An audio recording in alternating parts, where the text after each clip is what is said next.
I would now like to call upon Mayor Art Reid, who will introduce our guest of honor.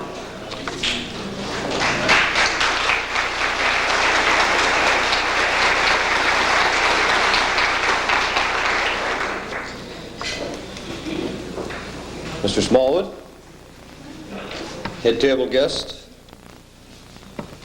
Madam Chairperson, ladies and gentlemen. I have in front of me tonight something that was written in Carbonear on June the 5th, 1948. And it's a bit of satire. Mr. Smallwood was looking down through it earlier tonight. And it was composed by a local Carbonear boy.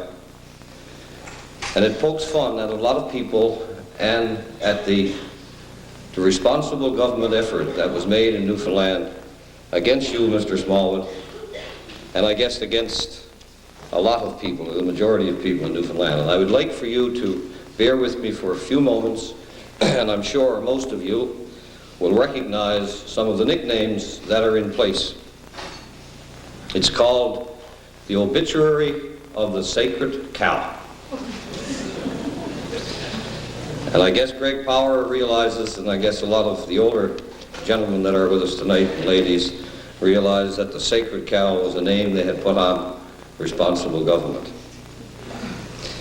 It was a gloomy night at responsible government headquarters. The aristocrats of the League's Young Voters Association, and last but not least, the Ladies' Auxiliary, had met to finalize arrangements for the burial of the Sacred Cow, which had died a natural death to the delight of the struggling class of Newfoundland. It was suggested that Malky should be one of the honorable pallbearers, but as usual, Pete objected and said that he had two very sound reasons for his objections, namely that Malky was too shaky because since June 3rd, he had been staying up all late at nights betting on the Black Horse. Secondly, he was very much afraid that Malky, being a Newfoundlander, was too lazy to carry such a load. In the meantime, Malky, who was observed through a large stack of sympathy messages, opened a letter edged in black from Aunt Fanny on behalf of the Ladies' Auxiliary, Dr. Goodwin of Harbour Grace. Aunt Fanny, by the way, is the senior nurse of the Comic Union of that historic town.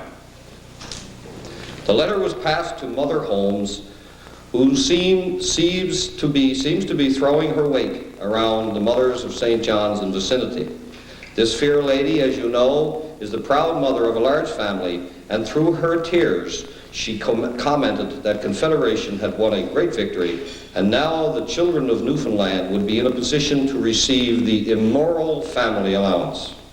With tear-filled eyes, she sobbed out Aunt Fanny's letter, which read in part, "All the goats of Water Street are in the deepest sympathy with the wolves of Slaughter Street, St. John's. All the blind, aged, and infirm will now receive Canada's social securities, and believe me, all the children will receive family allowance. Would advise you to contact Mike immediately and ask him to bring a large box of beer aspirins, as 90% of Harbour Grace has an awful headache. Yours in deepest sympathy, Aunt Fanny." A slight tapping on the chamber door announced the arrival of Curly Locks and Chess. We all know who Chess was, I think. Each with a French and English book under their arm. They declared that they had never been anti-Confederate and would now like to know who among the group was qualified to teach French. They were advised that Pete was an excellent teacher because he had spent at least 10 years in Canada. It was unanimously agreed that Jeffrey should act as undertaker. Meanwhile, an autopsy was being held to diagnose what had actually caused the death of the poor creature.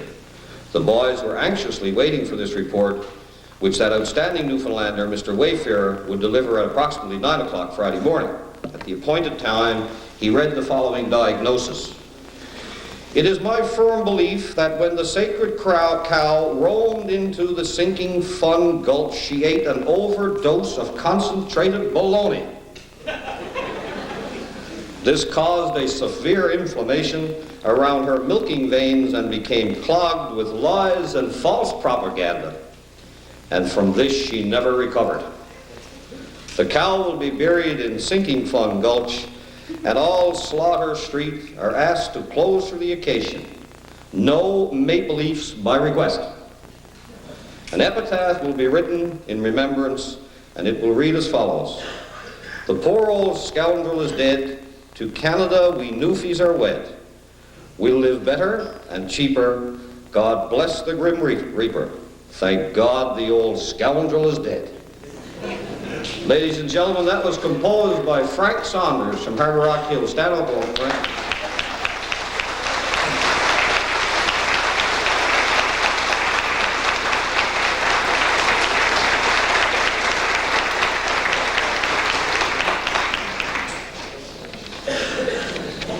The night of the final count on the second ballot, Mr. Smallwood was in Carbonear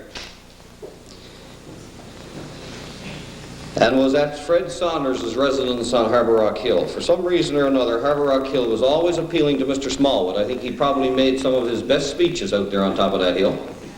And some say that Carbonear was turned around in the second referendum because of some of these wonderful speeches that he made traveling around the district. He was at Fred Saunders and his wife Sadie. William Saunders was there at that time. Uncle Frank was there. Joseph Wareham was there. Only Uncle Frank, and Joe, of course, is still alive.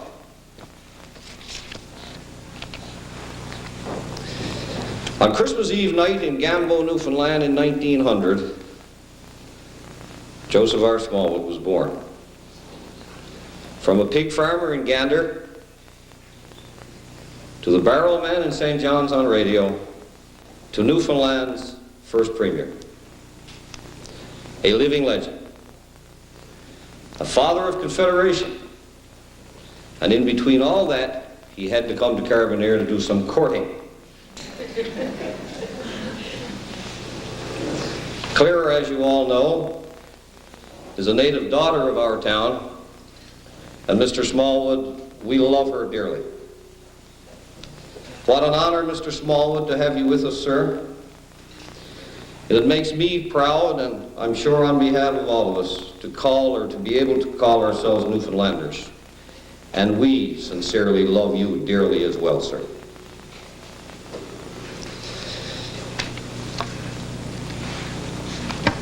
I would like now to call upon the granddaughter of our honored guest tonight, Dale Fitzpatrick, or Dale Russell Fitzpatrick, to deliver Mr. Smallwood's address to you. Thank you.